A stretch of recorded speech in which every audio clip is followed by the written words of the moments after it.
For 40 years, one man ruled Portugal. He never married. He lived simply.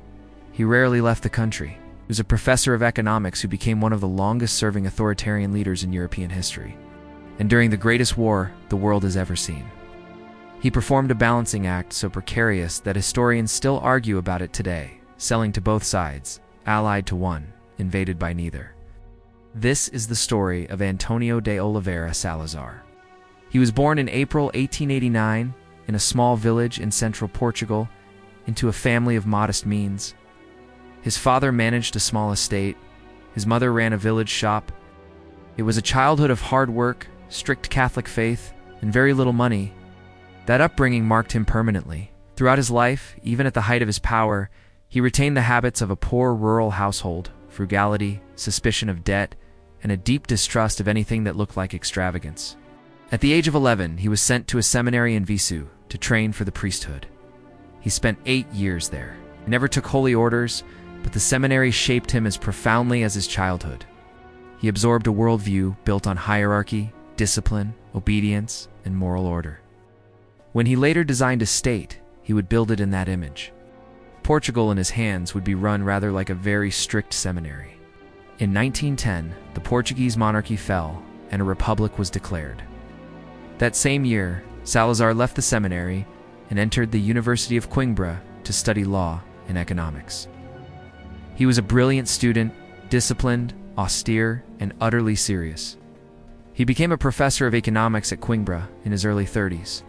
Known for his precise mind and his complete indifference to fashion, comfort, or public life, he seemed destined for a quiet academic career. The republic he lived under was, by almost any measure, a disaster. In 16 years, Portugal went through more than 40 governments. There were coups, assassinations, street violence, and runaway inflation. The currency collapsed. The state could not pay its debts. Ordinary Portuguese people grew exhausted by permanent instability, and a growing number of them began to think that what the country needed was not more democracy, but order. In May 1926, the army took power in a military coup, ending the republic. The generals had the guns, but they had no idea how to fix the finances. They turned to the economics professor in Coimbra. Salazar was invited to become finance minister. He accepted, arrived in Lisbon, looked at the books, and resigned within days, complaining that he had not been given the authority he needed. Then he went back to Coimbra and waited. 2 years later, with the finances still in ruins, they came back to him. This time, Salazar set his terms. He would control not just his own ministry, but the spending of every other department. No minister could commit a single escudo without his approval. They agreed. It was an extraordinary concentration of power in the hands of one civilian, and it was the foundation of everything that followed. What followed made his reputation. Through severe austerity, tight control, and aggressive tax collection, Salazar balanced the budget within a year, something no Portuguese government had managed in decades. To supporters, it was a miracle. To critics, it came at a brutal cost. Public investment was slashed. Wages stayed low, and Portugal remained one of the poorest and least educated countries in Western Europe. Both things were true, but the balanced budget made him indispensable. In 1932, Salazar was appointed prime minister. The following year, a new constitution created what he called the Estado Novo, the new state. It was an authoritarian, corporatist regime built on his seminary values: God, fatherland, family, authority. Political parties were banned in favor of a single national movement. Parliament existed, but as a rubber stamp. There would be no more revolving governments. There would be, in fact, no more real politics at all. The regime rested on 2 pillars. The first was censorship. Every newspaper, book, film, and radio broadcast was reviewed before publication, and criticism of the government simply did not appear. The second was the political police, an organization that infiltrated opposition groups, arrested dissidents, and used interrogation methods that included prolonged sleep deprivation. Political prisoners were held in prisons in Portugal and in a notorious camp in Cape Verde, where conditions were severe and many did not return. For most Portuguese people, life under the Estado Novo was hard. Rural poverty was widespread. Illiteracy remained among the highest in Western Europe, and Salazar was openly skeptical of mass education, believing that a simple, faithful, rural population was preferable to an educated and restless one. Millions would eventually emigrate in search of work. Supporters point to stability, order, and financial soundness. Critics point to a country deliberately kept poor and quiet. The debate has never ended. In 1936, civil war erupted in neighboring Spain, and Salazar watched with alarm. Fearing a communist Spain on his border, he backed Franco's nationalists, allowing supplies to cross Portuguese territory and sending volunteers. When Franco won, Salazar had an ideologically similar neighbor and a secure frontier. The two men signed a pact of friendship and non-aggression. It's getting worse. That relationship would matter enormously 3 years later, when a much larger war began. When war broke out in September 1939, Salazar faced the defining challenge of his career. Portugal was militarily weak, financially fragile, and geographically exposed. It had a vast colonial empire it could not defend. And it was bound by the oldest active alliance in the world, the Anglo-Portuguese Alliance, signed in 1373, still legally binding. Britain was at war. Portugal was Britain's ally. And yet Salazar declared neutrality. Crucially, Portugal's neutrality was agreed with Britain, rather than declared against it. London understood that a neutral Portugal was more useful than a weak belligerent one, and that dragging Portugal into the war might invite a German advance through Spain.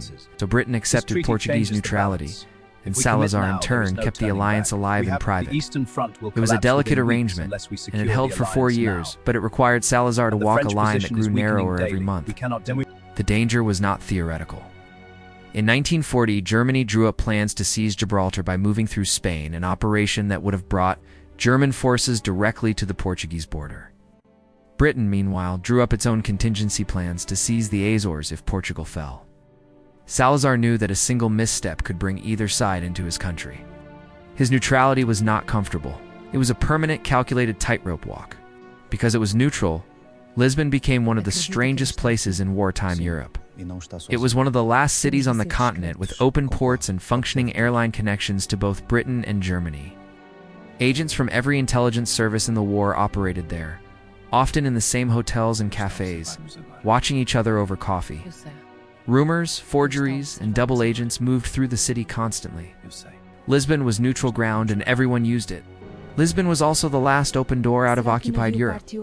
Tens of thousands of refugees, many of them Jewish families, fleeing Nazi persecution, traveled across France and Spain to reach the Portuguese coast. Hoping for a ship or a plane to the Americas, the city filled with people waiting for visas and passage, sleeping in crowded rooms, spending their last money on tickets. For many, Lisbon was the difference between escape and death. But Salazar's government restricted who could be admitted. In June 1940, as France collapsed, the Portuguese consul in Bordeaux faced a choice. His name was Aristides de Sousa Mendes, confronted with thousands of desperate refugees, and explicitly instructed to refuse visas to many of them. He chose to disobey. For days, he issued visas almost without stopping, signing until his hand could barely hold the pen. He is credited with helping thousands escape. Salazar's response was severe. Sousa Mendes was recalled, subjected to disciplinary proceedings, stripped of his position, and effectively barred from working. He died in poverty in 1954, his name still disgraced. It would take decades for Portugal to formally rehabilitate him and recognize what he had done. He is now honored internationally as one of the great rescuers of the Holocaust, and his story remains one of the sharpest indictments of the regime he defied. And then there was Wolfram. Portugal sat on some of Europe's largest deposits of tungsten, or a metal essential for hardening armor, shells, and machine tools. Both sides needed it desperately, and Salazar sold to both. British and German buyers competed for Portuguese wolfram, driving prices to extraordinary heights and pouring foreign currency and gold into the Portuguese treasury. Mining villages boomed almost overnight. It was, for Portugal, immensely profitable. This is the most contested part of Salazar's war. Defenders argue that selling to both sides was the essence of neutrality, that favoring either would have invited invasion, and that a weak country was entitled to protect itself. Critics argue that Portuguese wolfram went directly into German armaments, prolonging the war and costing lives, and that the profits in gold received raise uncomfortable questions. Under heavy Allied pressure, Salazar finally halted wolfram exports to Germany in June 1944. In 1943, the balance shifted. The Battle of the Atlantic was at its most desperate, with Allied convoys suffering heavy losses in a mid-ocean gap that aircraft could not reach. The Azores sat precisely in that gap. Britain formally invoked the 600-year-old alliance and requested bases. Salazar agreed. Light aircraft began flying anti-submarine patrols from Portuguese soil, and the mid-Atlantic gap closed. It was a significant contribution to winning the Battle of the Atlantic. By 1944, Salazar had cut off Germany, granted the Allies bases, and effectively tilted his neutrality toward the winning side. Portugal ended the war with its territory intact, its people spared, its treasury full of gold, and its alliance with Britain preserved. Judged purely by outcomes for Portugal, it was a remarkable achievement. Judged morally, it remains deeply debated. Both judgments can be held at once, and historians generally do. But it is worth remembering what neutrality did not spare. Portuguese Timor, on the far side of the world, was occupied during the Pacific War, and its civilian population suffered terribly, tens of thousands of deaths. Neutrality protected the metropolitan homeland far more effectively than it protected the empire. That, too, is part of the record. The post-war world was not kind to Salazar's vision. Fascism had been defeated, and authoritarian regimes were suddenly out of fashion. Let us proceed. Yet Portugal survived the transition brought into NATO as a founding member in 1949.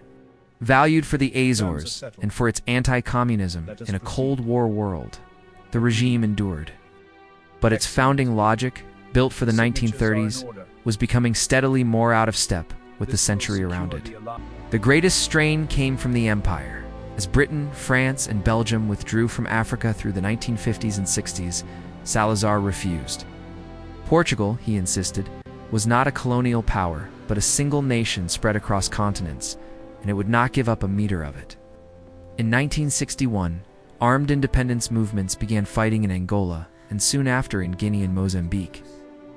Portugal was drawn into a colonial war on three fronts, thousands of miles from home. The wars consumed the country. Military spending swallowed an enormous share of the national budget. Hundreds of thousands of young men were conscripted for long tours in Africa. Thousands died. Many more came home wounded or changed.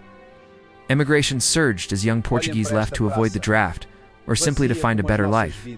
The regime that had promised stability was now sending a generation to fight wars it could not win.